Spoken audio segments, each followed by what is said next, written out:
it's like we've learned that we have to relearn how to do things.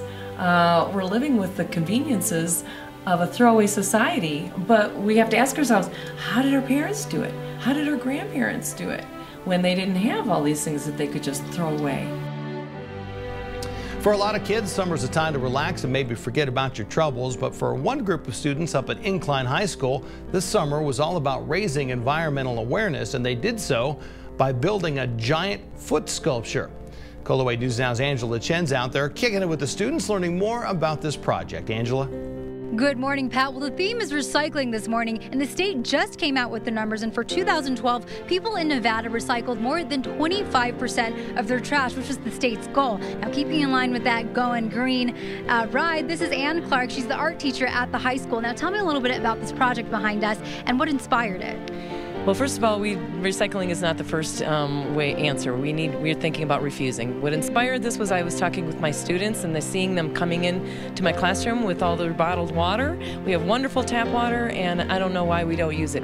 Gotcha. And tell me what we're looking at here. So we're looking at a foot. It's a very large foot. The idea is a footprint. So we're asking, what is your plastic footprint? So there's a big footprint on the ground, and this earth is underneath. The foot is stomping on the earth, and the foot is going to be covered by water bottles. And we're going to be working on that today at the beach. We're getting a whole community involved, and we're adding bottles all day long.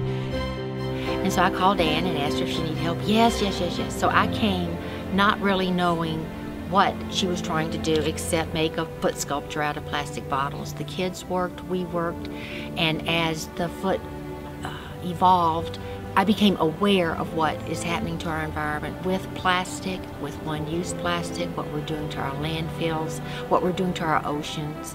So we started the process, but first I made a list of things that we needed that we didn't have, like a trailer and everything else, and where we could get these things, because I didn't want to go out and buy those. I didn't have the budget, and I wanted to reuse whatever we could anyway. Most of the materials that we put into this right here have been repurposed or reused, whether it's the steel, whether it's the actual material that we use for the decking, the plywood we had to buy, which is a part of the base, but we welded it all together. We had a trailer that nobody wanted that was donated. We modified the trailer. It was myself and another gentleman by the name of Brett.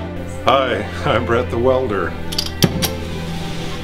I worked on the project with the students and with Davis and Ann, and I worked on translating her ideas into the actual structure.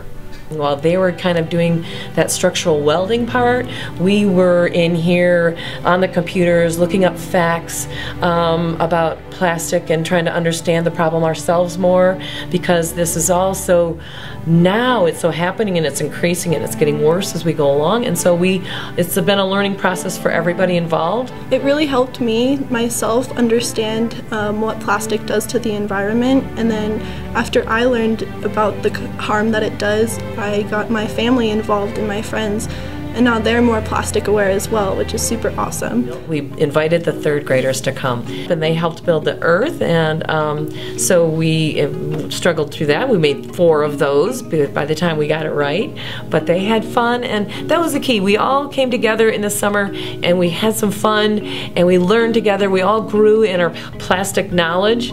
You should not litter plastic. Animals will choke on it. Having the third graders was super cool to get more involved with little kids, and I think it's awesome when you have younger people being involved, because then they're going to grow up and they're already aware of it at such a young age.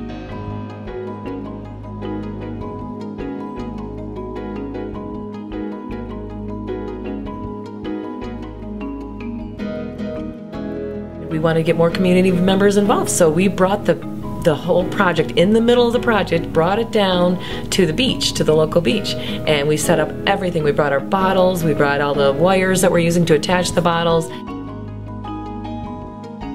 And some of them were giving up their water bottle at the moment, so it was very ceremonious. Actually, a small group of us brought it to Burning Man, and we actually finished the sculpture at Burning Man. So, which was neat, because we had thousands of burners that were able to see it and have a part of that. We invited Beth Terry to be a part of our Earth Guardians. It was right there on the Esplanade at Burning Man, and so Beth Terry came and talked, and she helped work on it. So, and thousands of people were able to have a conversation about this and raise awareness that way. After that, we had homecoming here in town. It actually was the main part of the homecoming parade this year. Incline High School doesn't support the use of plastic water bottles! Say no to plastic water bottles! Yeah! Woo! Single-use plastic! Choose to refuse! Single-use plastic! Choose to refuse! And so we're planning on taking it every place that we can. We've been invited to many places. We have a lot of cool things here. We've got a ban the bag table. We're trying to discourage the use of plastic bags in Incline Village.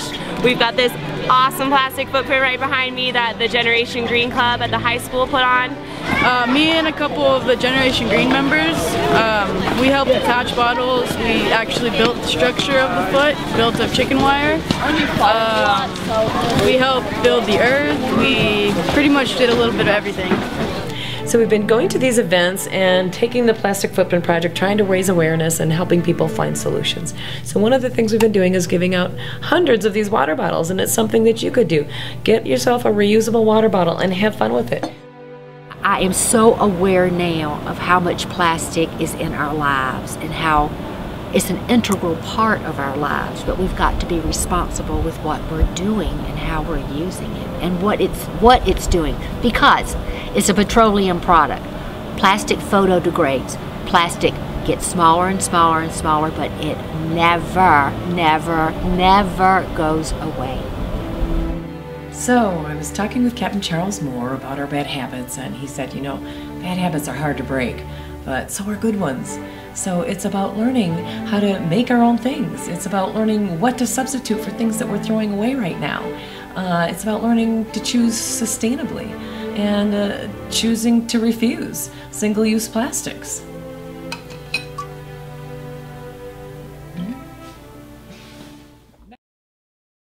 Mm-hmm.